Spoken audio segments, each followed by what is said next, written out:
Hey hello guys, welcome to mini vlog. ఇప్పుడు మనం అరుణాచలానికి వెళ్ళబోతున్నాం.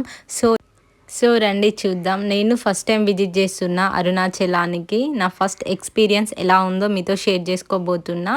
First మనం వెళ్ళడంతోనే కనిపించే స్టార్టింగ్ టెంపుల్ ఇక్కడ. సో ఇది వచ్చేది స్టార్టింగ్ గోపురం. అండ్ ఇక్కడ 9 గోపురాలు ఉంటావంట. లోపలికి వచ్చాక ఈ విధంగా ఉంది టెంపుల్. చాలా హ్యాపీగా అనిపించుండే. అండ్ నేను 2 ఇయర్స్ బ్యాక్ నుంచి అనుకుంటున్నా అరుణాచలం వెళ్ళాలని. సో ఫైనల్గా ఇప్పుడు కుదిరింది. ఇక్కడ ఒక రావి చెట్టు అండ్ శివునికి ఇష్టమైన పండు ఉంటుంది కదా, అవి 2 ప్లాంట్స్ ఒకటే ప్లాంట్గా గ్రో అప్ అయినవి. అండ్ ఈ చెట్టు మీద ఒక బల్లి ఉండే. ఆ బల్లి మూవ్ కాకుండా అలానే చూస్తుంది. ఒక హాఫ్ అన్ అవర్ చూసాం మేము అలానే. తను అలానే మూవ్ కాకుండా చూస్తూ ఉండే.